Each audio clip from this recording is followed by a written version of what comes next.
भारत की पहली महिला जो जी, जी। दक्षिणी ध्रुव पर पहुंची स्की करते करके। हुए, उनका नाम है रीना कौशल धर्मशक्ति, है ना।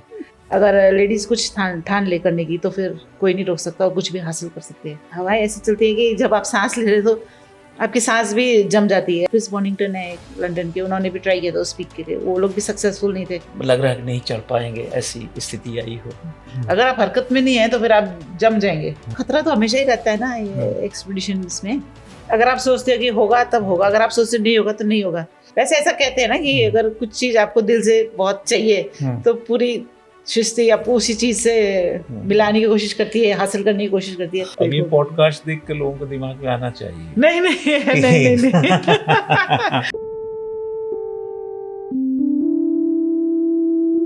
नमस्कार, मैं डॉक्टर सुशील कुमार सिंह आज की पॉडकास्ट ओपन अप्रोच में आप सभी दर्शकों का स्वागत करता हूं। आज का पॉडकास्ट एक ऐसे शख्सियत के साथ है जिनके बारे में जब आप समझेंगे, देखेंगे तो ज़रूर सोचेंगे कि वाकई में साहस क्या होता है, और जब साहस को बार बार उपयोग किया जाए तो कैसे दुनिया में एक नामचीन स्थान बना लेता है। जी हाँ दोस्तों, मैं एक ऐसे व्यक्तित्व के साथ आज पॉडकास्ट कर रहा हूँ जिसे करते हुए मुझे स्वयं बहुत ज़्यादा गर्व महसूस हो रहा है। मेरे साथ हैं रीना कौशल धर्मशक्तु। रीना जी कई वर्षों से स्कीइंग के क्षेत्र में अपने कैरियर के साथ भारत को वो स्थान दिलाया है जिसे परीक्षा देने वाले प्रतियोगी अक्सर पढ़ते रहते हैं। आज हमारे साथ हैं और हमारे स्टूडियो में हैं। मैं सिलसिलेवार तरीके से उनसे बात करूंगा। मैं परिचय में बस इतना ही देना चाहूँगा, पूरा पॉडकास्ट देखेंगे तो एक अनायास आपके मन में ये सवाल जरूर उठेगा कि वाकई में समर्पण और साहस हो तो जग जीता जा सकता है। जी हाँ दोस्तों, आज के पॉडकास्ट में आप सभी दर्शकों का एक बार फिर स्वागत। और मैं चल रहा हूँ रीना कौशल धर्मशक्तु जी के पास। रीना जी, आपका इस कार्यक्रम में बहुत बहुत स्वागत है। Thank you so much, thank you for the wonderful description. ये थोड़ा सा बताया मैंने। हाँ, अगर मैं अरे इसको नहीं, ऐसा नहीं। नहीं एलो, असल में होता ये है कि जो व्यक्ति अचीवर होता है, जो व्यक्ति काम किया होता है ना, उसको लगता है ये क्या बता रहे हैं हमारे बारे में। लेकिन हकीकत ये है कि जब भी ऐसे व्यक्तित्व आते हैं, यही तो आपका बड़प्पन भी है ना, कि मेहनत करके भी आदमी सोचता है कि भाई हम इतना क्या ऐसा कर लिए। ये आपकी, मैं जब से आपको जानता हूँ, ये आपकी सादगी का एक बहुत बड़ा हिस्सा है। मैं सवालों में अगर बात करूँ तो मैं पहला तो यही जानना चाहूँगा, जो आप में मेरा इंटरेस्ट है, आपके जो स्कीइंग जिस पर आपका पूरा ये ताना बाना है, इसमें मेरा इंटरेस्ट है कि जब आपने इसको शुरू किया, आपकी पढ़ाई लिखाई मैं देख रहा था, दार्जिलिंग से आपकी यात्रा शुरू होती है। हाँ, दार्जिलिंग में मैं बड़ी हुई थी। हाँ, जी जी। और वहाँ से फिर आपने एक माउंटेनियरिंग इंस्टीट्यूट है, हाँ, नेशनल, एचएमआई में मैंने ट्रेनिंग की, हाँ वहाँ माउंटेनियरिंग ट्रेनिंग की। किया आपने। और ट्रैकिंग और स्कीइंग का मुझे लगता है कि वो शुरुआती दौर था। जी जी, हाँ वहीं से मेरे को शौक था, क्योंकि दार्जिलिंग में बड़ी हुई तो वहाँ पे काफ़ी माउंटेनियर्स दिख जाते थे, जो एचएमआई में ट्रेनिंग करते थे वो बच्चे भी दिख जाते थे। तो उनको देख के थोड़ा एक मन के अंदर एक उत्साह होता था कि ये वाह, ये बड़ा मज़ेदार लग रहा है जो भी ये कर रहे हैं, मैं भी करना चाहूँगी एक दिन। इस तो टाइप की तब फीलिंग आपकी आती एज थी। कितनी थी उस समय? उस समय तो मैं स्कूल की बात कर रही हूँ, स्कूल में देखती थी, कॉलेज जाते टाइम भी देखती थी मैं जैसे उनको। 6, 4, हाँ हाँ, ऐसे? 15-16 साल में ही हाँ, ऐसे देखती। 8th 10th इस तरीके, 9th हाँ 10th जी जी जी इस जी तरीके का। जी जी जी। ओके। लेकिन ये जब आपने सोचा होगा तो ये तो घर में अगर ऐसा माहौल था क्या आपके? थोड़ा तो था ही, क्योंकि मेरे पिताजी भी आर्मी ऑफिसर हैं, तो फिर वो हम लोग को लेके जाते ही थे इधर घूमने, और हम लोग ट्रैकिंग तो करते थे। कभी एक दिन में सुबह गए, शाम को घर आ रहे वापस। और जैसे बाजार भी जा रहे हैं तो टैक्सी से भी जा सकते थे, पैदल भी हम लोग पैदल जाते थे, शॉर्टकट मारते थे बीच से, रास्ते तो से, उससे थोड़ा जंगल से। ट्रैकिंग का एक भी हो जाता जी था, जी जी। तो वो एक कनेक्ट कर लिया आपने हाँ उससे। जी हाँ जी। कैरियर के बारे में कब सोचा? एक तो होता है शौक, होता है कि भाई हम ये करेंगे। जैसे कई लोगों के कुछ काम, जैसे कोई पैदल चलता है, मैंने देखा कि पैदल चलने को शौक बनाया, ओलंपिक तक पहुंच गए कई, इस तरीके का एग्जाम्पल्स मिलेंगे। आपने इसको कैरियर के रूप में कब फीलिंग आया? ये तो हो गया कि भाई हम भी ये करेंगे, बट ये नहीं सोचा होगा ना कि इसको हम एक वजूद देंगे, अपना कैरियर इसी में ले जाएंगे। ये कब ख्याल आया? तो वो ऐसा था कि स्कूल में भी कॉलेज में भी मेरे को पता नहीं था एग्जैक्ट मैं क्या करूँगी, कुछ तो करूँगी लेकिन मालूम नहीं था। एक गाइडलाइन एक वो नहीं थी मेरे ना, क्लियर कट विजन। तो फिर ऐसे ऐसे ऐसे इधर उधर जॉब्स भी करी मैंने कॉर्पोरेट में, ऑफिसेज में। तो मेरे को थोड़ा अच्छा नहीं लगता था। मेरे को लगता था कि पहाड़ वहाड़ ही चढ़ने हैं, ऐसे एडवेंचर में कुछ करना है, उसी में थोड़ा रोमांचक लगता था। तो फिर मैंने ऐसे ऐसे करके कोर्सेज करे HMI से, बेसिक माउंटेनियरिंग, एडवांस माउंटेनियरिंग और ये सब। और उसके बाद फिर एक्सपीडिशंस करे माउंटेनियरिंग के, और फिर अच्छा लगा तो फिर उसी राह को पकड़ लिया। आपने जो ट्रैकिंग वैसे किया सीखने के बाद प्रोफेशनली, जी प्रोफेशनली में एक स्टोक कांगड़ी, जी हाँ, और एक आपने कौन सी और मैंने हाइट वैसे है? तो मैंने फ्लूटेड पीक किया है, स्टॉक हाँ, कांगड़ी। हाँ। स्टॉक कांगड़ी तो एक ट्रैकिंग पीक ही हो गया है, नॉन टेक्निकल है, लेकिन हाइट काफ़ी है उसकी, 6000 मीटर्स के आसपास है। उसके बाद हमने एक आर्गन कांगड़ी किया था लद्दाख में, जो कि काफ़ी टेक्निकल था। और फर्स्ट टाइम किसी ने क्लाइम किया था, तो सब लड़कियों का ही expedition, all women, Indian mountaineering foundation का एक्सपीडिशन था। तो सब लड़कियां ही थी जो पहली बार उस पीक पे चढ़ी। उसकी हाइट भी ऑलमोस्ट 7000 मीटर्स के लगभग थी। तो गंगोत्री 1 किया, और ऐसे पीक्स करे थे मैंने। और कोर्सेज भी चलाए मैंने। अलास्का में भी काम किया था, USA में ना, एज अ माउंटेनियरिंग इंस्ट्रक्टर। वहाँ पे भी ट्रेनिंग ली थी और काम भी किया था। फिर वहाँ से बाद में ये मौका मिल गया मेरे को, मतलब इसके लिए भी कड़ी सिलेक्शन थी, एंटार्क्टिका एक्सपीडिशन जाने के लिए भी सिलेक्शन का प्रोसीजर जो था नहीं, वो जैसे बहुत जैसे तगड़ा आप था। अभी वहाँ चलेंगे, वहाँ तो बहुत अच्छे से चलना है मुझे वो, क्योंकि वो बड़ा हमें बड़ा एक अलग से दिखता है कि देखिए अपने रीजन में, अपने इलाके में एक, जैसे आपने दार्जिलिंग में थी, एक शौक क्रिएट हुआ, फिर आपने उसको एक कैरियर में ढाला, जो चाहे लद्दाख हो या कहीं पर आपने अलग अलग पीक थे उसको, हाइट को अपना ट्रैक किया और चढ़ाई किया। लेकिन जब कोई इंटरनेशनल एक चीज़ हो, इंटरनेशनल हो या वर्ल्ड व्यू के आसपास, जहाँ पृथ्वी ही खत्म हो जाती है और आपने पूरे 900 किलोमीटर उसको, और एक दिन में 24 किलोमीटर आप चल रहे थे, ना नाम पता बताने वाला है वहाँ पर, और हम लोग जितना समझते हैं कि -30-40 डिग्री का कम से कम टेम्परेचर रहता है। जी तो ये जो विचार आया, मतलब कि यहाँ, तो वो उसकी क्या यात्रा थी? तब मैं थोड़ा इसमें और बात करूँगा। अभी ये कहाँ से शुरू हुआ? ये एक्चुअली शुरू हुआ था बचपन से ही। जैसे मैंने आपको कहा, हम लोग ट्रैकिंग वगैरह, हम लोग का जैसे एक्सपोजर मिला था, ऊपर से मैं बुक्स बहुत पढ़ती थी, नॉवेल्स बहुत पढ़ती थी। तो उसमें नॉवेल्स में मैंने कई इंडियन माउंटेनियर्स, कई फॉरेन माउंटेनियर्स के बारे में पढ़ती थी, और ये सब एक्सप्लोरेशंस के बारे में। तो एक शौक होता था कि एक दिन मैं भी दुनिया घूमूंगी, इस टाइप का एक सपना था। अब क्या पता था कि एक दिन सच्ची में ऐसा होएगा, और कितना पैसा भी लगता है, तो कभी सोचा भी नहीं था कि इस टाइप का होगा। नहीं, जब आपने शुरू किया था जी। तो घर वालों को तो धीरे धीरे पता ही चल जाता है कि बच्चा क्रिकेट खेल रहा है, बैडमिंटन में जा रहा हाँ, है, जी, घूम रहा है, कि नहीं पढ़ कुछ एक आइडिया तो डेवलप ही हो जाता है। हाँ। तो जैसा कि आपने हालांकि बता ही दिया है, लेकिन जब उन लोगों को पता चला तो उन्होंने कहा कि हाँ ठीक है करो। हाँ? क्या किया? हाँ ठीक है तो नहीं बोला था शुरू में तो। हाँ, क्या बोला? डाटा? हाँ, थोड़ा बोले कि ये कैसा शौक है।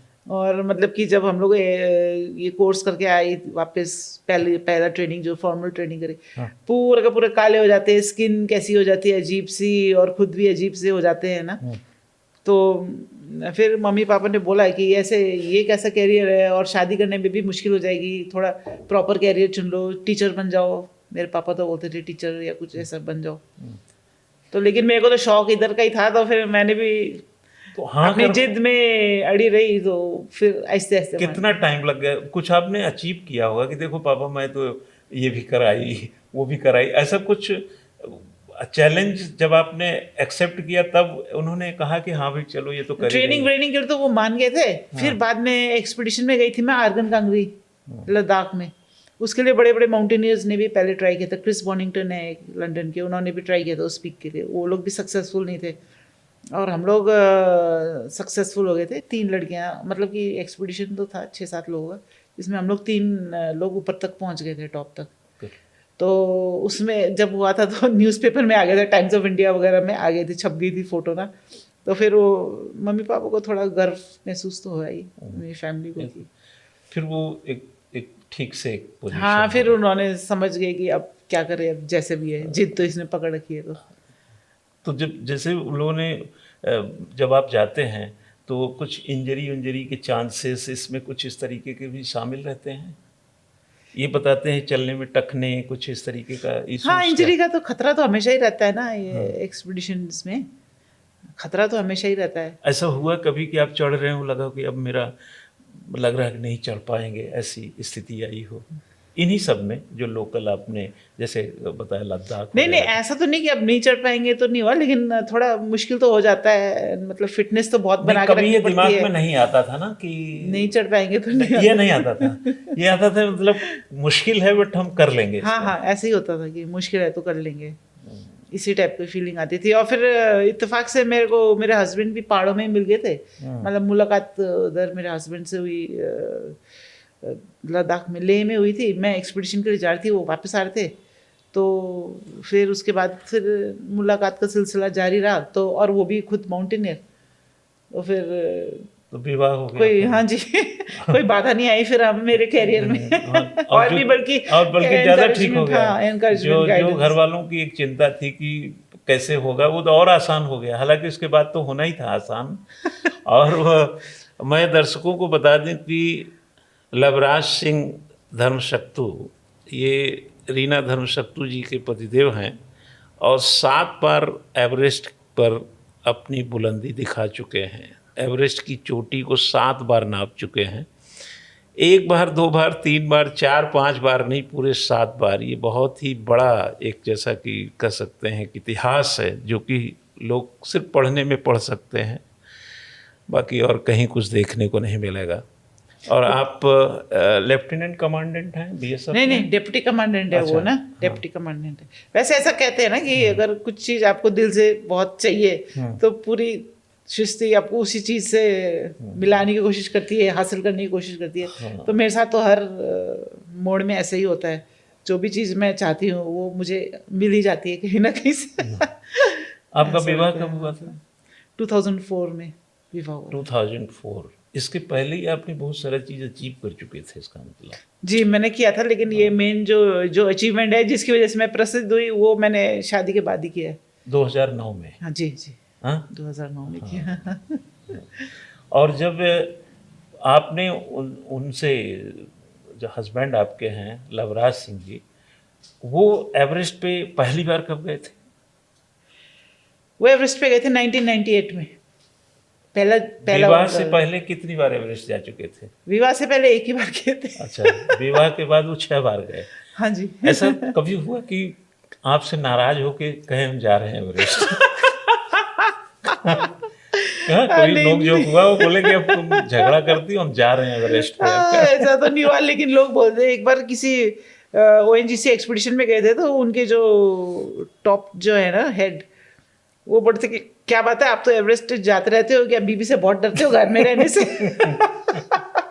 नहीं, उनका प्यार बहुत है वैसे एवरेस्ट से ना, माउंटेनियरिंग से बहुत प्यार है, और सागर माता से खास लगाव है उनको।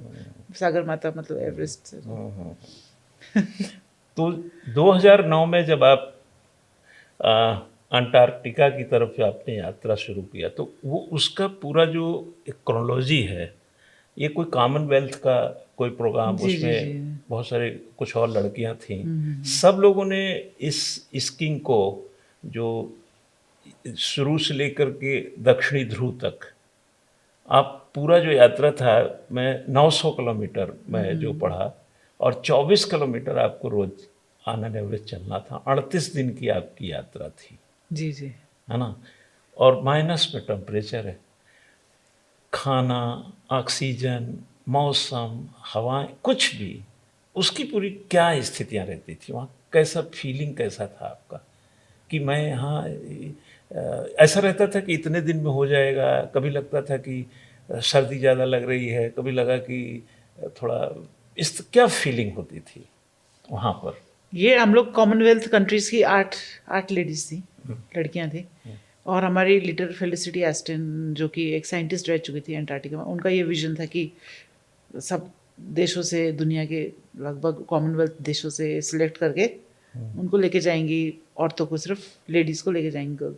और ये उससे ये हासिल करना चाहती थी, ये दिखाना चाहती दुनिया को कि अगर लेडीज़ कुछ ठान ले करने की, तो फिर कोई नहीं रोक सकता और कुछ भी हासिल कर सकते हैं। ये तो था उनका। तो अंटार्कटिका के बारे में मैं इंट्रोडक्शन थोड़ा सा आपको बताना चाहूँगी कि वो दुनिया का सबसे कोल्डेस्ट रीजन है। वहाँ पे टेम्परेचर समर्स में लगभग -35-40 तक जाते हैं, और विंटर्स में 75 तक जाते हैं। और हवाएं सबसे तेज़ वहीं की चलती हैं, जो रिकॉर्डेड हवा है ना, सबसे तेज़ वहीं की चलती हैं। और सबसे ड्राई है एरिया है प्लैनेट का, हमारे प्लैनेट का। मतलब कि वहाँ पे बारिश और स्नोफॉल नहीं होती थी पहले। अब थोड़ा ग्लोबल वार्मिंग की वजह से थोड़ा स्नोफॉल होने लगी है, लेकिन सिर्फ हवाएं बहुत तेज़ चलती हैं। और मतलब कि हवाएं ऐसी चलती हैं कि जब आप सांस ले रहे हो तो आपकी सांस भी जम जाती है, नाक के आगे आइसकल्स जैसा बन जाते थे। और हम लोग जब टेंट में पहुंचते थे शाम को, रात को, तो पूरा का पूरा पसीना जो है ना बर्फ़ बन जाता था, हमारे पूरी बॉडी में बर्फ़ ही बर्फ़ होती थी, तो उसको हम झाड़ लेते थे। और मतलब कि जब हम गए थे वहाँ पे 6 महीने दिन 6 महीने रात थी। इस समय जैसे वहाँ दिन होगा, दिन है फिर। हाँ हाँ हाँ हाँ हाँ। और अब दिन मुझे है। ठीक से याद है, शायद दिसंबर में ही गए थे आप लोग। हाँ, नवंबर दिसंबर, जी जी जी। हाँ नवंबर जी, हाँ दिसंबर। जी। ट्रैकिंग हमें लगता है जो स्कीइंग स्कीइंग करी। स्कीइंग, हाँ स्कीइंग करी, हाँ ट्रैकिंग में। स्कीइंग, सॉरी, हाँ ट्रैकिंग स्कीइंग ट्रैकिंग तो पहाड़ों पर होगा। स्कीइंग जो आपने किया, ये 29 दिसंबर को शायद पूरा हुआ। हाँ जी, हाँ जी, आपने तो काफ़ी अच्छी रिसर्च कर रखी। हाँ, और आज 30 दिसंबर को हम लोग बात कर रहे हैं। हाँ, और नवंबर से लेकर के आपने 29 दिसंबर को पूरा किया। जी जी जिस दिन जी। आपने पहुंचे थे वहाँ, जैसे जब आप पहुंच गए तो खुशी तो बहुत हुई होगी, फिर लौटने में भी तो नहीं, एक्चुअली हमने 900 किलोमीटर से पहुंचने तक का ही था। हाँ साउथ पोल बोले तो दक्षिण ध्रुव, जो धरती का सबसे निचला हिस्सा हाँ, माना हाँ, जाता है। yes। तो वहाँ पर पहुँच करके फिर हम लोग प्लेन में गए थे वापस। वहाँ के प्लेन भी थोड़े अजीब होते हैं, छोटे छोटे से होते हैं, और लिमिटेड वेट उठा सकते हैं। फिर वो कहाँ से लाएगा और उसके प्लेन? नीचे भी स्कीज लगी होती है, प्लेन्स के नीचे भी। ओके, वो भी फिसलता होगा लग रहा है। हाँ हाँ, क्योंकि वो नहीं तो अगर वेट से ना वो नीचे धंसने शुरू हो जाएगा ना, इसलिए वो स्कीज लगाने से धंसेगा तो नहीं, कम से कम। तो जब आप लोग चलते थे उस पे, तो जैसे ऑन एन एवरेज मैंने देखा कि 24-25 किलोमीटर चलना ही है। हाँ जी, हाँ जी। तो उस पे चलते थे, फिसलते थे आप लोग, उसे फिसलना ही बोलेंगे? जी जी जी, स्की करते थे, हाँ, ग्लाइडिंग ग्लाइडिंग, हाँ जी, टाइप का, ग्लाइडिंग टाइप का।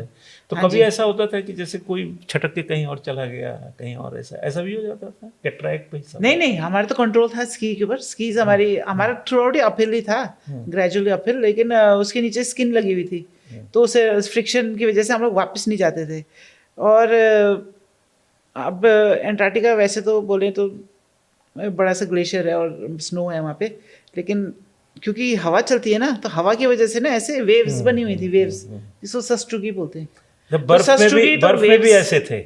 हाँ, ऐसे बर्फ की वेव्स को सस्ट्रुगी बोलते हैं। जैसे कि पानी में वेव्स बनती हैं, लहरें, ऐसे बर्फ में जो लहरें बनती हैं उसको सस्ट्रुगी बोलते हैं। तो सस्ट्रुगी की वजह से हमारे को बहुत प्रॉब्लम होती थी, क्योंकि एक तो हमारे पास लोड भी हम लोग खुद कैरी करते हैं, हमने कोई ये किसी को हायर नहीं किया था, सिर्फ हम ही लोग थे, ना कोई कुक, ना कोई गाइड, ना कुछ, है ना। वहाँ ना ओला मिलेगा, ना कोई ट्रेन मिलेगी, ना बस मिलेगी, ना कोई टैक्सी मिलेगी कि यहीं से आपने गूगल एरोप्लेन या स्नोमोबिल तो चलती थी, लेकिन हमने खुद ही अपना सारा लोड हमारे स्लेड्स में था। स्लेड्स हमारे पीछे थे, तो हम लोग उसको खींचते थे। तो स्लेड का वेट होगा कम से कम 55 से 60 किलोग्राम। वो भी साथ साथ चलता था। हाँ, हम खींचते हुए जाते थे। सस्ट्रुगी में काफ़ी प्रॉब्लम होती थी उसको नेविगेट करने में ना। कभी कभी क्या होता था कि हमारा स्लेड ऐसे टेढ़ा मेढ़ा हो जाता था, तो बड़ी प्रॉब्लम थी, क्योंकि फिर उसको ठीक करो, पीछे वाले जो भी है उसको आकर के उसको सीधा करना, खुद तो नहीं कर सकते मुड़ के, पीछे वाले आकर करते थे। और हम लोग मुड़ने में क्या होता था? फिर अपना ही, क्योंकि हमारे साथ तो रस्सी अटैच है ना, हाँ। फिर हम मुड़ेंगे फिर उसको करेंगे, तो उससे अच्छा जो हमारे पीछे है वो फटक से कर देना, तो और थोड़ा आप इजी हो किसी जाएगा। और का कर दिया? हाँ हाँ, इस हमने तरीके किसी और का कर दिया, वैसे ये इजी तो। रहता है वो हाँ, प्रोसीजर। हाँ, हाँ। तो थोड़ा तो जो 8 लोग थे आप लोग, जी जी, जब चलते थे तो कितने डिस्टेंस पे रहते थे आप लोग? हम लोग हमारे बीच में होगा 3-4 मीटर का डिस्टेंस बस, ओके। एक के बीच, जो सबसे एक ही लाइन में चलते थे, क्योंकि सबसे आगे वाले का ड्यूटी होती थी 1.5 घंटे के लिए, वो नेविगेट कर रही है कंपास से या जीपीएस से, और देख रही है और साउथ पोल की तरफ से जा रहे हैं, और फिर वो एक पाथ जो बना रही है, she is breaking a path, तो उस पाथ पे फिर हम लोग इजी हो जाता था, पीछे को सिर्फ फॉलो करना पड़ता था।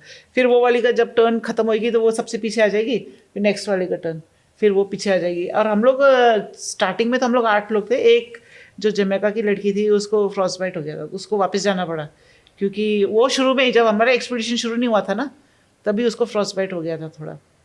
आपसे पहले कोई इंडिया का वोमेन है जो ट्राई किया हो? नहीं? मेरे से पहले तो मतलब कि वैसे एरोप्लेन से तो गए हैं, एरोप्लेन से गए, एरोप्लेन से गई हैं। स्कीइंग करके नहीं गए? हाँ, स्कीइंग करके नहीं गए हैं। एक्चुअली क्या है ना कि अंटार्कटिका और साउथ पोल, अंटार्कटिका एक बहुत बड़ा जैसे कि एक तट समझिए, हाँ, किनारे से एक पॉइंट हाँ, पे जाना है। हाँ, तो फिर वो है पूरा का पूरा तट से पॉइंट तक जाने के लिए, उसको बोलते हैं कोस्ट टू पोल। तो वो पूरा का पूरा करने के लिए ना 900 किलोमीटर है, 1100 भी है, ऐसे है। मेरे से पहले किसी ने किया होगा तो वो लास्ट की जो लास्ट डिग्री बोलते हैं उसको, लास्ट डिग्री बोल रहे, तो 89 डिग्रीज नॉर्थ से 89 डिग्रीज साउथ से 90 डिग्रीज साउथ, मतलब 112 किलोमीटर, 111 किलोमीटर ऐसे कर लेते हैं। 111 का डिफरेंस होता हाँ है। हाँ, हाँ। लेकिन जो हमने किया था, और वो उनका क्या है, वो प्लेन में जाते हैं और उनका स्नोमोबिल में सामान जाता है। जो हमने किया था ये रिकॉर्ड में जाता है, क्योंकि हमने तट से किया और पूरा का पूरा खुद किया। अच्छा, जब वहाँ पे इस समय भी चूंकि सूर्य मकर रेखा पे है, दक्षिण में है सूर्य, तो 6 महीने तो दिन ही रहता है, जी जी, है ना? तो आप लोगों को कैसा लगता था वो दिन?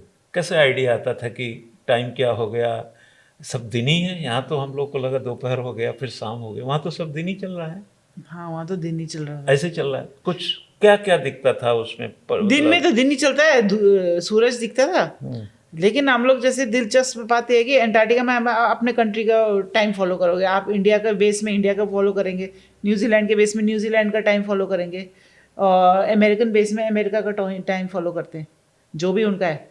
तो सब हम है लोग साथ में। न्यूजीलैंड का कर रहे थे, क्योंकि हमारे जो ट्रांसपोर्टर्स थे, जो जिनका बेस था जहाँ से हमने शुरुआत करी, वो लोग न्यूजीलैंड के थे, तो हम लोग वो वाला टाइम फॉलो कर रहे थे।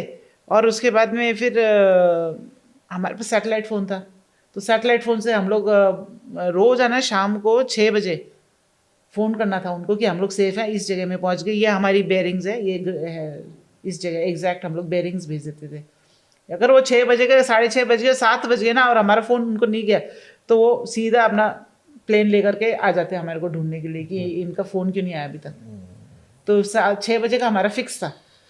तो वो भी एक है कि सैटेलाइट फ़ोन ही लगता था वहाँ पर, और हम लोग हमेशा शाम को 6 बजे। बात हो जाती थी कभी? नहीं, घर में हमने बात नहीं करी, क्योंकि सैटेलाइट फ़ोन एक तो एक्सपेंसिव, लेकिन एक्सपेंसिव से ज़्यादा हमारे लीडर का ये मानना था कि डिस्ट्रैक्शन नहीं करना है। घर में फ़ोन कर रहे हैं कि अरे इसका हालत ये है, इधर में ये हो रहा है, उधर में ये नहीं हो रहा है, टेंशन। दाल भात खाया कि नहीं खाया? हाँ, नहीं आराम से सोया कि नहीं सोया? हमारा फोकस उस समय, क्योंकि हम लोग एकदम ऐसी मुश्किल जगह में थे ना, टफ जगह में, तो इसलिए हमारा फोकस सिर्फ साउथ पोल का था। जब हम लोग साउथ पोल पहुंचने वाले थे ना, तब हमारा फिक्स हो गया था, हम लोग साउथ पोल से 1-2-3 दिन पहले ही, तब हमारे को क्रिसमस के दिन में हमारे को as a treat Christmas gift में हमारे को बोले कि ठीक है 5-5 मिनट किसी को एक को फ़ोन कर सकते हो घर में एक फ़ोन कॉल। तो फिर हमने तब कॉल किया घर में कि हम लोग बस पहुंचने ही वाले हैं 2-4 दिन में। और यहाँ तक पहुँचने के लिए, जब आप साउथ पोल के लिए से पहले जब यहीं थे आप इंडिया में, तो इसके लिए ट्रेनिंग कहाँ लिया? कुछ वर्कशॉप वगैरह हुआ? हाँ, हम लोग तो वैसे एक ट्रेनिंग हमने नॉर्वे में ली थी, एक ट्रेनिंग हमने न्यूजीलैंड में ली थी, और अलास्का में? अलास्का में तो मैंने काम किया था पहले। अच्छा। इस एक्सपीडिशन से पहले मैंने वहाँ पे काम किया था नॉल्स में ना, नेशनल आउटडोर लीडरशिप स्कूल। कितने साल करीब? ये 2009 में था। हाँ तो आपका इसका मतलब पहले से भी आप काफ़ी इन सब जगहों से कनेक्टेड ही रहे। तो ट्रेनिंग जैसे जब आप जा रहे थे 2009 में, तो उसके पहले जस्ट आपको ये सब करना हुआ हाँ होगा। हाँ, नॉर्वे में ट्रेनिंग ली थी मैंने, और ये इधर में ली थी, क्योंकि स्कीइंग तो जो हम लोग कर रहे थे वो क्रॉस कंट्री स्कीइंग थी, तो उसका, और मैंने स्कीइंग तो खास वो की नहीं थी। इसमें तो सिर्फ बॉडी बैलेंस और आपको स्ट्रांग होना जरूरी है। ये तो बड़ी बात है आप जो कह रही हैं, लेकिन इतनी बड़ा काम करने के बाद आदमी जब ये बात बोलता है तो वो ठीक ही बोलता है। इसका मतलब है कि उसके लिए ये जैसे हम लोग बोलते हैं ना कि जो काम हम करते हैं वो खेल जैसा लगने लगे, और आप तो खेल ही है, और खेल जैसा लगे तो उसमें बुराई क्या है। हाँ नहीं, हम और लोग आपने enjoy भी कर रहे जो थे। काम किया उसमें फिर हम लोग भारत की पहली महिला जो जी, जी। दक्षिणी ध्रुव पर पहुंची स्की करते करके, हुए, जी जी जी। वो उनका नाम है रीना कौशल धर्मशाला, है ना। तो ये अपने आप में कितना कितना गजब लगता होगा। आपको कितनी तसल्ली मिली थी जब आप लौट के आई थी देश वहाँ से? हाँ, जब हम साउथ पोल पहुंचे थे तभी तसल्ली हो गई थी कि सबसे पहले मेरा ये फीलिंग ये था कि अरे थैंक गॉड हो गया, क्योंकि जब हम लोग आउटडोर में होते हैं ना, कभी भी हम लोग श्योर नहीं हो सकते कि हम पहुंच ही जाएंगे उस जगह में। कई चीज़ें होती हैं, कई प्रॉब्लम्स हो सकती हैं ना। कभी रास्ते ऐसा में। आपको इन 38 दिनों में ऐसा लगा कि आज तबीयत थोड़ी नासाज है, आज थोड़ा कम चलते हैं, ऑन एन एवरेज जो आप एक मार्क रहता होगा ना कि हमें इतना चलना, ऐसा एक टारगेट हाँ को हाँ लेके हाँ, चलते हमारे होंगे? था, लेकिन एक दो बार ऐसा हुआ कि विजिबिलिटी जीरो हो रही थी, कुछ दिख नहीं रहा था आगे का। और एक जो लड़की थी ब्रुनेई की, उसको थोड़ा ठंड ज़्यादा लग रही थी, तो फिर, और ठंडी थी उस समय ना, ज़्यादा ही ठंडी हो रही थी उस दिन, तो फिर डिसाइड किया कि 2-3 घंटे बाद ही कि चलो यहीं पे कैंप लगा देते हैं जहाँ पे भी पहुँचे। अच्छा, जहाँ पहुँचते थे वहीं पर अपना सब हाँ हाँ, वो जो टेंट, लिए हैं 2 सब, टेंट्स थे हाँ, हमारे, हाँ। वहीं पे लगा देते थे हम लोग। और डेली हम लोग नए नए जगह में, एक दिन रेस्ट लिया था बस हमने पूरे जर्नी में। सोते कब थे आप लोग? हम लोग सोते थे शाम को 6-7-8 बजे। टाइम से सोते थे? हाँ जी, मतलब कि हाँ जी। शाम होने वाला टाइम? हाँ हाँ, हालांकि वैसे शाम होता को तो दिन ही था, हाँ, लेकिन होता हम तो लोग दिन ही था। जो हमारे जो जिस कंट्री का हम लोग टाइम हाँ, फॉलो कर उस रहे थे, तरह से टाइमिंग उनके थे। हिसाब से हम लोग टाइम चल रहे थे, तो फिर उस सो जाते थे। और नींद भी गहरी आती थी, हालांकि बाहर धूप होती थी, लेकिन नींद तो बहुत ही गहरी आती थी, क्योंकि इतना थक जाते थे हम लोग। तो वहाँ टेंट में सर्दी वगैरह का कोई प्रॉब्लम नहीं होता था कि? नहीं, अगर सर्दी का है तो टेक्निक थी कि हम लोग अपना स्टोव जो हम लोग लेके चल रहे थे वो बीच में लगा सकते थे।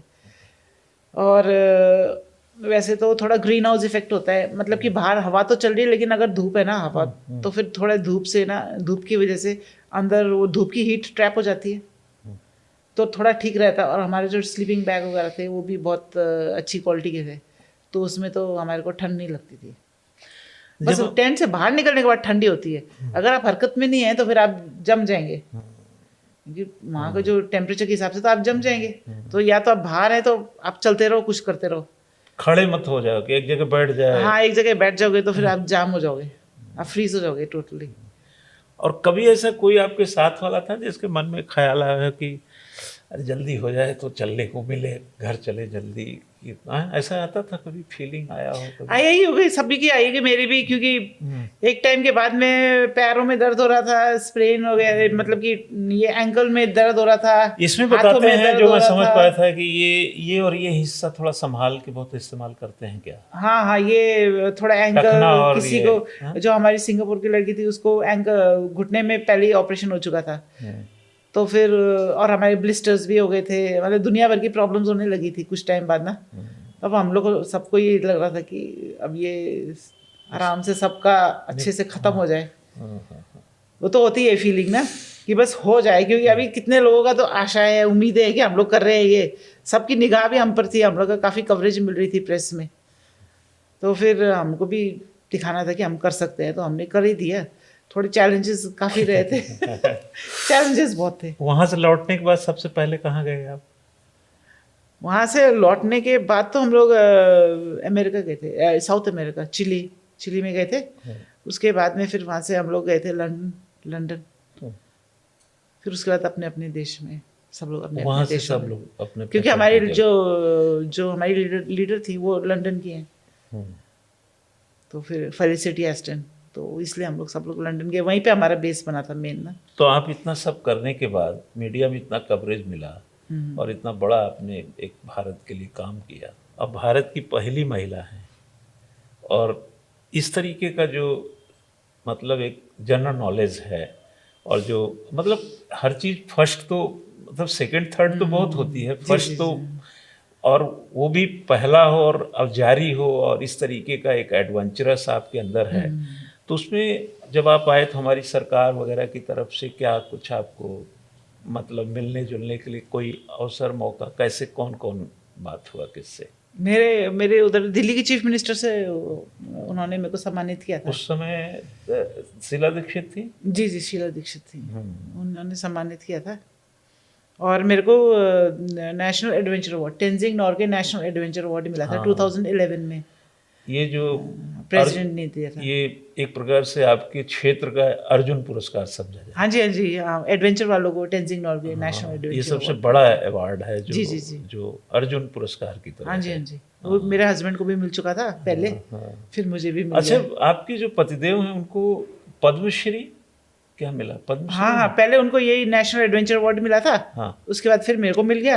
हाँ। फिर उनको पद्मश्री भी मिल गया बाद में 2014 में। तो आपको क्यों नहीं मिला पद्मश्री?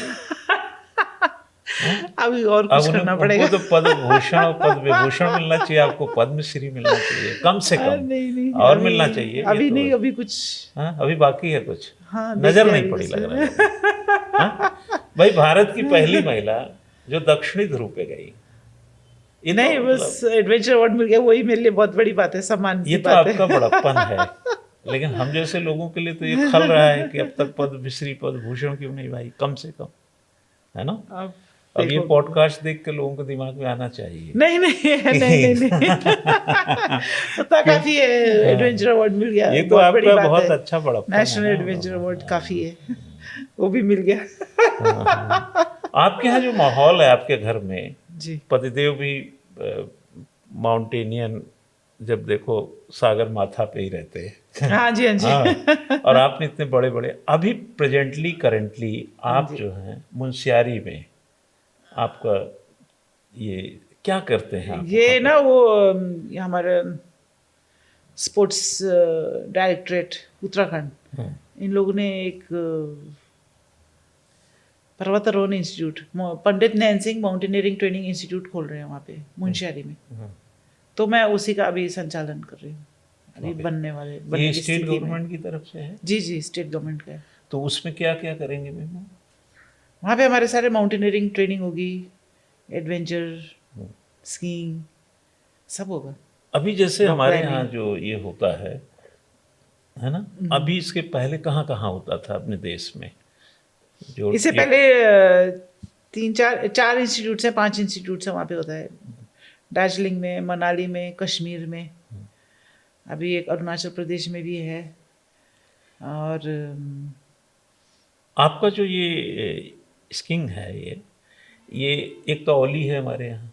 हाँ, एक हमारे उत्तरकाशी में भी है इसी टाइप का एडवेंचर, निम नेहरू इंस्टीट्यूट माउंटेनियरिंग। हम जो आपका जो स्कीइंग का, हाँ जी स्कीइंग का है, ये एक ओली में कर सकते हैं जब बर्फ गिरती है। जी और एक मनाली में भी कर सकते हैं। मनाली में भी कर सकते हैं, कश्मीर, गुलमर्ग में। हाँ जी, गुलमर्ग में। और कहाँ हो सकता है ये? अपने देश में कहाँ हो सकता है? तो मुंशियारी में भी होता है, बट थोड़ा लिमिटेड टाइम के लिए ही होता है। लेकिन आप वहाँ, मैंने पहले जो मुझे याद है कि हमारी आपकी भेंट जो है 2018 जनवरी में हुई है। जी टाइम्स ऑफ इंडिया का एक कार्यक्रम था जिसमें आइकॉनिक अवार्ड दिया जा रहा था। अच्छा जी आपको ध्यान होगा? हाँ, मुझे बहुत अच्छे से वहीं से हमारा टच में हम लोग का वहीं से पहली मुलाकात है। और उसमें पता नहीं हमको क्यों अवार्ड दिया गया था, मालूम नहीं। जो जिस अवार्ड को आप ले रही थी वो एक अवार्ड हमको नहीं भी तो मिला आपने भी तो बहुत लोगों की जिंदगी मतलब कि गाइडेंस दिया है, और उन लोगों की जिंदगी में आपने एक अच्छा कोचिंग दी है। तो हमारे जो लीडर्स है IAS से लेके सब IPS और ये सब, वो उनको आप ही तो कोचिंग दी, तो फिर लेकिन आप लोगों की तुलना में तो हमको यही लग रहा था बल्कि मैं याद होगा कि मैं गया था मंच पे तो मैं बोला भी था ये बात कि जब अवार्ड देर में मिलता है तो लगता है कि मेरा नाम था भी कि नहीं है कि नहीं इसमें है ना। तो वो बड़ा है वहाँ पे अच्छा माहौल बन गया था। और उसमें राघव जुयाल भी थे। हाँ जी, हाँ जी, वो भी थे। राघव हाँ जी, जुयाल को भी अवार्ड उनको भी मिला मिला था। जी जी जी जी। और कुछ यूनिवर्सिटीज़ के वाइस चांसलर्स और इस तरीके के थे। अच्छा रहा वो अवार्ड के बहाने हमारी आपकी भेंट भी हो गई थी। तो 2018 में जब हम मिले थे तो उस समय बात हम लोग कर रहे थे, तब आप उस समय मुंशियारी में ये स्कीइंग का काम सिखाते थे बच्चों को आप, हाँ जी, शायद हाँ जी, हाँ ऐसा जी, ही हाँ जी, जी जी। अभी भी वो चल रहा है? चल रहा है, चल रहा है। चल रहा है। जैसे बर्फ कम गिरी तो बड़ा मुश्किल हो जाता होगा ना? हाँ, मुश्किल तो हो जाता है। थोड़ा ऊपर एल्टीट्यूड में ले जाते हैं, खलिया टॉप बोल की जगह है, हाँ हाँ, वहाँ पे तो बर्फ होती ही है। ओके। वहाँ पे 11,500 फीट पे ले जाते हैं हम लोग ट्रेनिज को स्की सिखाने के लिए। अब फ्यूचर में अगर अब देखा जाए, जैसे कि अभी क्या मन करता है आपका कि ये अभी बचा है, ये करना है? अभी तो मेरे हस्बैंड तो कंटिन्यू कर रहे हैं, बहुत एक्टिव है, अभी भी माउंटेनियरिंग का जारी रख रहे हैं। उनका और भी मेरा break- थोड़ा ब्रेक हो गया क्योंकि हाँ। मैं थोड़ा एडमिनिस्ट्रेशन तरफ में पहुंच गई हम्म, और थोड़ा बेटे की एजुकेशन और ये सब भी थोड़ा उसकी तरफ भी देख रही थी। तो अब मेरा है कि मैक्सिमम यूथ को रीच आउट करके उनसे थोड़ा संदेश दे और उनको सिखाएं थोड़ा पर्यावरण के बारे में, कैसे संरक्षण करना है और माउंटेनियरिंग और कैसे जिम्मेवारी के साथ में ये तो बहुत करना जरूरी चाहिए। है। ये जो जी, पर्यावरण जी, जी, शब्द जी। आपने कहा, हाँ जी, हाँ ये जी। तो आजकल देख ही रहे हैं कि चीजें इसी से तो बिगड़ ही रही हैं। जी, बहुत ज़्यादा हाँ, कमर्शियल हो रहा है सब हाँ, कुछ। हाँ। अब जैसे आपने बताया कि हस्बैंड अभी भी एक्टिव रहते हैं, तो 8वीं बार भी उनका हाँ है, उनका तो है, चाहे है? 8-10 जब भी, वो तो ऑलवेज रेडी। तो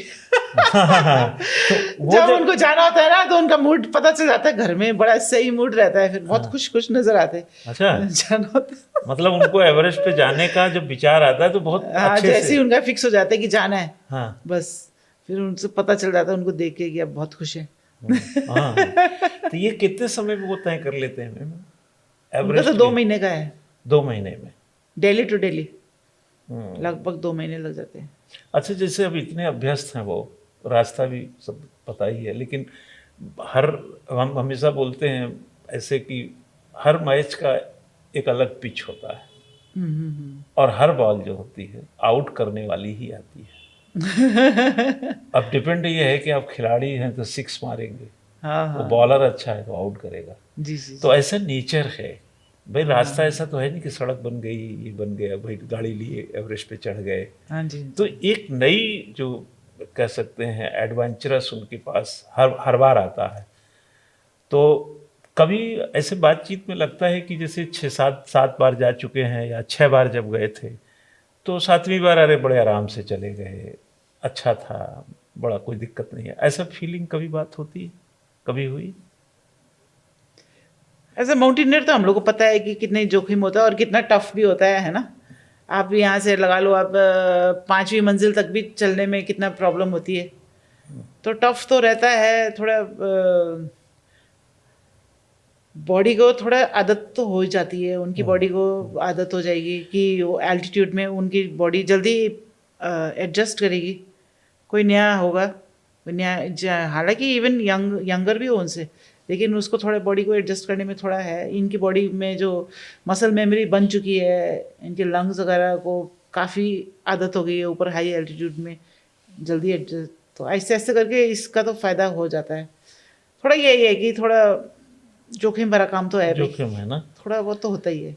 तो जाने से पहले थोड़ा फिर ट्रेनिंग वगैरह फिर थोड़ा सा होनी पड़ती है, करते होनी होंगे, ये लोग जाते हैं एक्सपीडिशन वगैरह जाते हैं, थोड़ा लोअर एल्टीट्यूड थोड़ा उतना करते होंगे, क्योंकि करते ही हैं। फिर अभी इससे नॉर्मल लाइफ से फिर जब उसमें जाते हैं तो एक बार बॉडी को उतना करना पड़ता है। हाँ, हाँ जी, पावर हाँ जी, देना पड़ेगा। जी जी जी। हाँ, और कभी टच में रहते हैं। हाँ, बहुत सारी घटनाएं भी हम लोग पढ़ते रहते हैं कि ऊपर कभी बर्फ गिर गई, कभी कुछ हो जाता हाँ है, जी, हाँ जी, ऐसे avalanche हो होता गया, है, कुछ हो लॉन्च वगैरह होता रहता है। हम्म।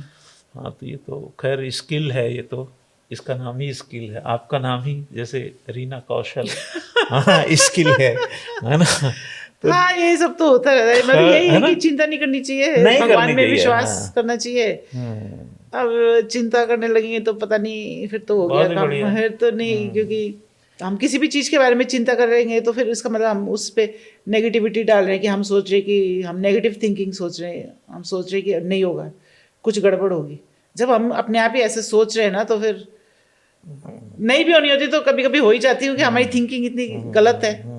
तो ऐसे सोचना ही नहीं चाहिए, किसी भी चीज़ के बारे में चिंता करनी ही नहीं चाहिए। तो मैं तो एकदम don't worry be happy style में ही रहती हूँ। नहीं नहीं, वो आपका दिखता भी है।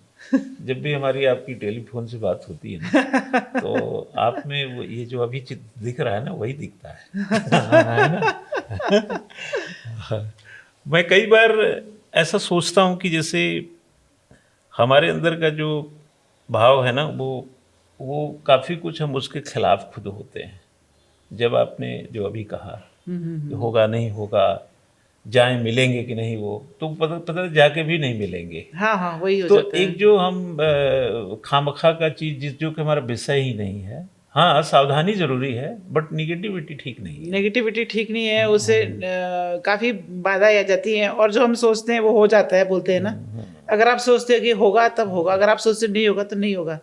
जब आप सोच रहे हो तो अच्छा ही सोचना चाहिए हमेशा। इस समय फैमिली में मदर फादर में हाँ जी। इस समय कहाँ है वो?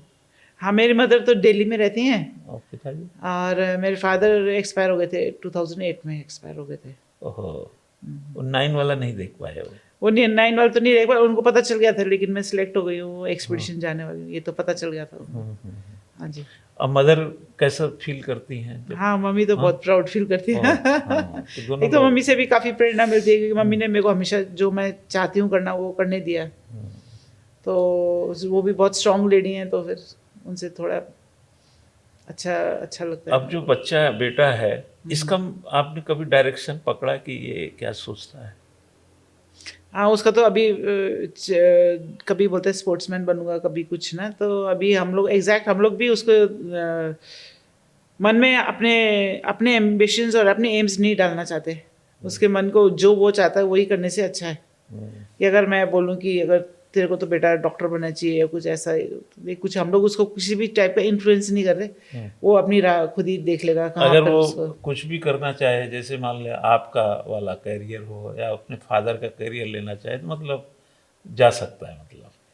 हाँ, अभी तो हम लोग तो बोल रहे थे कि पढ़ाई वढ़ाई में ही अच्छा रहे। थोड़ा स्पोर्ट्स की तरफ उसका रुझाव है, और एक्टिंग वगैरह भी करता है, मतलब एक्स्ट्रा करिकुलर एक्टिविटीज में वो बहुत है। वो तो जाहिर सी बात है कि वो जब जब मदर फादर जो है तो थोड़ा सा तो आता ही है। जब जैसे हम ही लोग पढ़ाते हैं तो बच्चे अब देख ही रहे हैं कि ये तो पिताजी हमारे जब देखो किताब कॉपी लेके पढ़ाते लिखाते रहते, तो वो इंटरेस्ट तो उधर जाता है। हाँ हाँ हाँ अब सचिन तेंदुलकर के यहाँ तो बल्ला और विकेट ही दिखेंगे, हाँ, ये तो तो है। अर्जुन तेंदुलकर निकलेगा। ये तो मतलब थोड़ी सी है, ये गणना पूरा सच नहीं है, क्योंकि लोग अलग भी राह बनाते हैं, लेकिन संभावनाएं थोड़ी इस तरह की बन जाती है। बन हाँ, जाती थोड़ा हैं। एज अ हॉबी भी परस्यू कर सकता है, हाँ, और अपना यस जो यस। भी बनाना चाहते हैं स्पोर्ट्स की तरफ उसका काफ़ी है खिंचाव। और आजकल आइस स्केटिंग खुल रखा है रिंग देहरादून में, आइस स्केटिंग। तो इंडिया का सबसे best ice skating ring, India का बेस्ट वाला देहरादून में है। ओके। और उसमें भी वो इंटरेस्ट रहता है, आइस स्केटिंग के लिए जाता रहता है, वो इंटरेस्ट रखता है उसमें। वो तो लेकिन एज अ स्पोर्ट्स है, वो तो वो बहुत अच्छा स्पोर्ट्स है। आप अगर नहीं गए तो, या तो मैं कहूँगी देहरादून में या फिर ऑल ओवर इंडिया, अगर जो भी देख रहे हैं इसको, आए कभी उधर आइस स्केटिंग रिंग में भी। ये कहाँ अच्छा पर है ये देहरादून में? देहरादून में, रायपुर में है, महाराणा प्रताप स्पोर्ट्स कॉलेज में है। कॉलेज ने काफ़ी जब से बना तब से स्पोर्ट्स के लिए काफ़ी अपॉर्चुनिटी डेवलप किया है महाराणा प्रताप। हाँ जी, हाँ जी, वहाँ पे बहुत अच्छा हो रहा है। एक तो वो नेशनल गेम्स भी है, उससे बहुत सारा इंफ्रास्ट्रक्चर डेवलप हो रखा है। इससे उत्तराखंड थोड़ा में बहुत अच्छा हो रहा है। हाँ, थोड़ा मौके जो है युवाओं को, बच्चों हाँ को हाँ जो हाँ, इंटरेस्ट लेना चाह रहे हैं स्पोर्ट्स की तरफ इसमें, में हाँ, उनके बहुत लिए सारे काफ़ी। मौके हैं इसमें। अभी हाल फिलहाल में आपका कोई ऐसा अभी तो आप वहीं देख रहे हैं मुंशियारी में, तो देहरादून जैसे आना जाना बेसिकली किस तरीके से जल्दी जल्दी हो पाता है? कभी कदार हाँ, कभी हो जाता है, देहरादून देहरादून हो जाता जी, है। हाँ जी। अब अगर मेरे हम हस्बैंड की पोस्टिंग यहीं पर है ना, दोईवाला में। अच्छा अच्छा हाँ जी, दोईवाले में ही है, BSF है। इसलिए थोड़ा उनका हाँ जी, हाँ जी। आपका थोड़ा सा आना जाना जी, आसान। जी। मुंशियारी तो आप जो इस समय की हालत अगर बात करें तो काफ़ी बर्फ़ वरफ इस समय गिरनी नहीं, अभी चाहिए। नहीं गिरनी तो चाहिए, लेकिन अभी ये पता नहीं क्या हो रहा है, ग्लोबल वार्मिंग वगैरह। अभी तक तो गिरनी चाहिए थी वहाँ से एकदम, आपके कहाँ यहाँ दूर से दूर आदि तक। कैलाश कितना दूर है? वहां से वहां से तो पास ही होगा। पास है। धारचूला, वहां से धारचूला 5-6 घंटे, और फिर वहां है से अच्छी रोचक जगह है वो भी। हाँ, वहाँ पे भी। पिथौरागढ़ भी एक अच्छी, जी, जी, जी। मुंशियारी, जी, जी, धारचूला, जी। आदि कैलाश हाँ, हाँ, काफ़ी हाँ। इंटरेस्टिंग प्लेस है। और हाँ, कैसा? नहीं, मैं तो ये अगर आप बोलेंगे तो मैं इसे एक बात कहना चाहती थी, हाँ जो कि एडवेंचर से रिलेटेड नहीं है, फिर भी हाँ मैं कहना चाहती हूँ। मैंने देहरादून में भी देखा है, बहुत लोग हाई बीम में गाड़ियां चलाते हैं। आप सोचेंगे कि ये कैसी नहीं नहीं, अनयूजुअल बात है। मैं पूछता हूँ तब आप बता सकते हैं उसको। हाई बीम में लोग चलाते हैं गाड़ी रात को, हाँ तो फिर हमारे को मतलब कि एक तो आंखों में भी प्रॉब्लम होती है, और हमको कई बार दिखता नहीं है कि आगे से गाड़ी आ रही है किधर। हाई बीम में नहीं नहीं चलाना चाहिए। इन तो लोगों लोग इतनी उनका बड़ी बड़ी गाड़ी, एजुकेटेड लोग ऐसा क्यों करते हैं? नहीं करना चाहिए, उनको पता ही नहीं है हाई बीम लो बीम। मैं यहाँ से इंडिकेटर दे रही हूँ, लो बीम करो, लो बीम, फिर भी वो हाई में रखते हैं। कितनी गलत बात है ना। एक ही ढंग से चलाते हैं सब नहीं नहीं, लगभग। हाँ, बीम को भी तो लो बीम में चलाना चाहिए ना हाँ, गाड़ी को। और ये ड्राइविंग सेंस जो आपने, ये चाहे एजुकेटेड हो नॉन एजुकेटेड जो भी XYZ जो गलती कर रहा है, इसे सुधारेगा कौन? कौन किसे लगता है आपको कौन सुधार सकता है इनको? एक तो लोगों को शायद पता ही नहीं है कि लो बीम में चलानी चाहिए गाड़ी। सबसे बड़ी बात यह है कि लोगों को पता ही नहीं है। भाई जब हम शहर में चला रहे हैं, थोड़ी मोड़ी स्पीड में चला रहे हैं, तो हाई में रखने की क्या जरूरत क्या जरूरत है? वो तो हाईवे में पहाड़ों रखो। में तो अलाउड ही नहीं है, क्योंकि अगर पहाड़ों में हाई बीम में चलाएंगे तो नीचे खाई में भी तो गिर सकते हैं, क्योंकि ब्लाइंड हो जाते हैं ना इंसान, थोड़े टाइम के लिए तो ब्लाइंड हो जाता तो है। ये जो हमको लगता है जो पहाड़ के ड्राइवर हैं वो तो कर लेते होंगे, हाँ, वो लोग तो लो बीम करते हैं। करते होंगे ना। अब जैसे आपको पता है, आप गाड़ी चलाते होंगे तो करते होंगे। हाँ, लेकिन यहाँ पे देहरादून में हाई बीम में ही चलाते हैं मैक्सिमम लोग। नहीं चलाना इस चाहिए, लो बीम में पॉडकास्ट चलाना को चाहिए। देखने के बाद यहाँ के जो अफसर हैं इस पर ध्यान दे सकते हैं कि मैडम ने कहा है कि भाई ये वाला इस सिस्टम से क्यों रोशनी फेंकते हो बाहर। हाँ, नहीं तो लो RTO में ऑफिस वालों को भी ना हाँ, एक बार। लो होना चाहिए, इस पर भी होना चाहिए। जी जी जी। कोई आ रहा है उधर से गाड़ी, अब वो हकीकत भी है, हाँ जी, हकीकत है, आंखों पे आता है, चौंधिया जाता है। कभी कभी हम ही है गाड़ी चला रहे हैं तो उसको नीचे करना पड़ता है।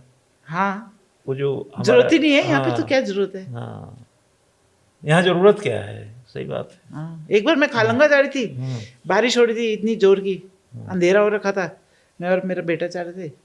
अब वहां से गाड़ी आ रही है हाई बीम में, मेरे को दिख नहीं रहा, मेरे को इधर जाना है इधर जाना है, क्योंकि खालंगा का रास्ता तो ऐसे है ना, थोड़ा पहाड़ी टाइप का नहीं है।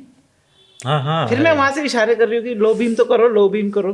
फिर ऐसे ऐसे खड़क खड़क खड़क खड़क करती रही, फिर उसने लो बीम करी, फिर मेरे को दिखा तो मैं गई। तो ये तो हालत है। अभी स्पोर्ट्स में गवर्नमेंट का कैसा काम लगता है आपको, उत्तराखंड सरकार का स्पोर्ट्स में और आप लोगों के उसमें? हाँ, ये स्पोर्ट्स में तो बहुत ही अच्छा चल रहा है अभी काम ना। अच्छा, स्पेशली ये जो अपना नेशनल गेम्स हुए हैं इसमें भी, और अभी तो प्रोत्साहन के लिए लोगों को पर मंथ के भी कुछ मिलते हैं, जो अच्छे खिलाड़ी हैं उनके ट्रेनिंग के लिए, उनके इक्विपमेंट के लिए भी मिलता है पैसा। और वैसे के लिए जी, जैसे आप लोगों के लिए जैसे हाँ, थोड़ा माउंटेनियरिंग वाले साइड में थोड़ा सा ध्यान दे तो और बेटर रहेगा। थोड़ा सा और प्रतिभाएं हैं आप लोगों को, अगर ऐसी प्रतिभा को संवारने को बढ़िया मौका दिया जाए तो मुझे लगता है कि उत्तराखंड इस मामले में भी एक नया ग्रोथ ले सकता है। हाँ, थोड़ा माउंटेनियरिंग की तरफ भी अगर देखें तो, क्योंकि उत्तराखंड में इतने सारे माउंटेनियर्स भी हैं और माउंटेन भी हैं। इस बात को मैं थोड़ा समझने का एक लाइन और है कि आर्थिक क्या क्या दिक्कतें आई होंगी। आप इतना सब करते रहे तो ऐसा तो था नहीं कि सरकार आपको पैसा दे रही है, ये सब तो कष्ट आए होंगे ना। हाँ, आर्थिक तो हमारा पहले तो एक्सपीडिशन होगा कि नहीं होगा हमको पहले ये नहीं पता था। एक्सपीडिशन की सबसे बड़ा चैलेंज ही ये था, आर्थिक।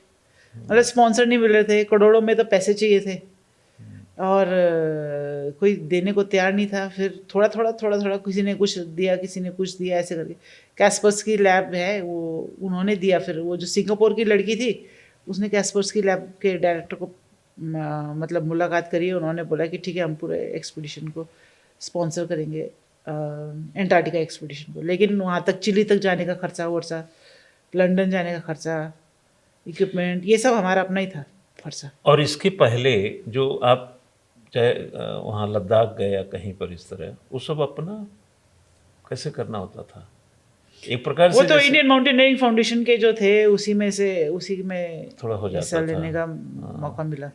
लेकिन खर्चा तो होता है, वित्तीय बहुत होता दिक्कतें है। आपको ऐसा लगता था कि फाइनेंशियली ये हो जाता तो मैं ये भी कर लेता, वो भी कर लेती? हाँ हाँ, ऐसे हो जाता है, ऐसा आता था? ऐसे तो होती है। वित्तीय दिक्कतें तो आती है। सबसे बड़ी मुसीबत ही ये थी तब, पैसे इकट्ठा करने की। हाँ, लेकिन सब कर भला तो हो भला वाली बात हो गई। लेकिन सबके बावजूद जो है, जो आपने इतिहास रचा है और जो आपने साहस दिखाया है ना, उसका कोई तोड़ नहीं है। ये जबरदस्त है। आप और लोगों को कुछ कहना चाहें तो कह सकते हैं, कुछ लड़कियों को कुछ कहना चाहें, ऐसे कुछ जो साहस इकट्ठा किए हैं, घर में बैठे हैं, उनके लिए कोई दो शब्द आपकी तरफ से कुछ कहना चाहें? मैं तो यही कहूँगी कि पहले अपने आप को जान लो, खुद को जानो कि आपको क्या इंटरेस्ट है, क्या शौक है, आपका पैशन क्या है, आप किस तरफ आपका रुझाव है, और फिर हो सके तो उसी को परस्यू करो, और उसको करते करते आपको फिर अपना ज़िंदगी में क्या मकसद है वो कहीं ना कहीं आपको नज़र आ ही जाएगा। आज के पॉडकास्ट में हमारे साथ थी रीना कौशल धर्मशक्तु, जिन्होंने अपनी ज़िंदगी के शुरुआती दिनों से लेकर अभी तक के जो भी साहस, काज और समर्पण और समर्थन जुटाया था, उसके बारे में बेबाकी से चर्चा किया। यह चर्चा आज उन युवाओं को, उन मेहनतकश लोगों को और समाज के उन तमाम वर्गों को प्रोत्साहित करने का काम करेगी जो सोचते हैं, समझते हैं, जानते हैं, करना भी चाहते हैं, लेकिन साहस नहीं जुटा पाते हैं। ताकत केवल कुछ चीज़ों के लिए नहीं, बल्कि समग्रता में एक अटूट विश्वास और भरोसे के साथ जब आगे बढ़ती है तो मुकाम हासिल होते हैं। और इसी मुकाम का दूसरा नाम है रीना कौशल धर्मशक्तु। तो आज के पॉडकास्ट को आप भी देखिए, इसका आनंद लीजिए और इससे कुछ सीख सकते हैं। तो एक शब्द है कि साहस। एडवेंचरस एक शब्द है जो साहसिक से कनेक्ट है, हिंदी वर्जन है, लेकिन ज़िंदगी में कई तरीके की समस्याओं का हल है। तो आज के पॉडकास्ट को मैं यही समाप्त कर रहा हूँ। नमस्कार। नमस्ते, थैंक यू।